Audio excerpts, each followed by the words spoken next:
Assalamualaikum warahmatullahi wabarakatuh. Selamat pagi pemirsa. Liputan pagi kembali hadir di hadapan Anda edisi Jumat 16 Oktober 2020 yang akan menyajikan berita-berita terhangat, teraktual dan terpercaya. Bersama saya Adika Bos Prayoga, mari kita simak berita pertama.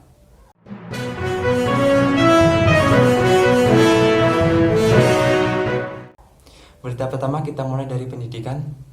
Di tengah pandemi COVID-19 sekalipun, pemerintah tetap berkewajiban memenuhi hak anak bangsa untuk memperoleh pendidikan. Meskipun begitu, pemerintah tidak boleh sembarangan membuka sekolah berdasarkan status wabah suatu daerah. Menteri Pendidikan dan Kebudayaan Nadiem Makarim pada Jumat lalu mengizinkan sekolah yang berada di wilayah zona kuning untuk mengadakan pembelajaran luring atau tatap muka. Padahal sebelumnya, Kemdikbud hanya mengizinkan sekolah di zona hijau saja yang dibuka secara bertahap dengan protokol kesehatan yang ketat. Jika tidak dilaksanakan dengan hati-hati, izin berdasarkan status wilayah tersebut bisa menjadi malapetaka, sebab zona merah, oranye, kuning, dan hijau bukanlah sekat yang ketat. Selama pergerakan penduduk antar zona masih bebas, maka semua zona tetap rawan tertular COVID-19. Izin pembelajaran tatap muka sebaiknya diberikan berdasarkan kesiapan dari masing-masing sekolah untuk menjalankan protokol kesehatan dengan baik.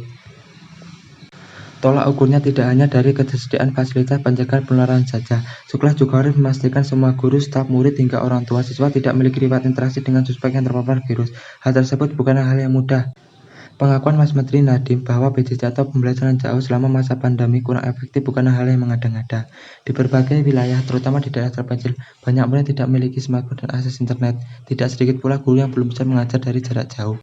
Pandemi COVID-19 memang telah memperlihatkan lagi betapa timpangnya infrastruktur Indonesia. Sebelumnya, OECD atau Organization for Economic Cooperation and Development pernah melacak data bahwa hanya 34% penduduk Indonesia yang terkoneksi dengan internet. Survei Asosiasi Penyedia Jasa Internet Indonesia pada tahun 2018 juga mengungkap hasil yang serupa. Di Jawa, lebih dari 55% penduduk dapat mengakses internet. Sementara itu, di Kalimantan baru 6% saja yang terhubung ke internet. Namun, semua faktor tersebut tidak menjadi alasan untuk memperlonggar izin pembukaan sekolah. Pada masa pandemi yang masih berkecamuk, pemerintah tidak boleh bertaruh dengan memperluas wilayah yang boleh mengadakan pembelajaran tatap muka. Kebijakan membuka sekolah di zona kuning tanpa menjamin keamanannya hanya akan menimbulkan kesan bahwa pemerintah setelah putus asa.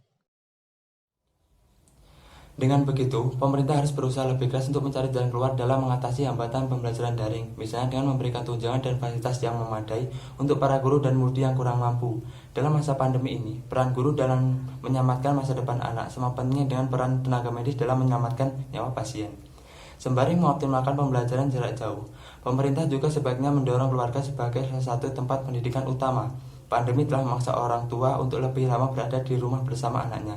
Ini adalah kesempatan yang dapat dimanfaatkan oleh pemerintah untuk mengajak orang tua agar secara intensif membimbing anaknya sendiri.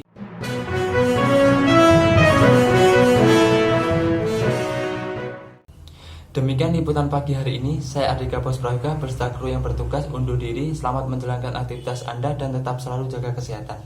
Selamat pagi dan sampai jumpa. Wassalamualaikum warahmatullahi wabarakatuh.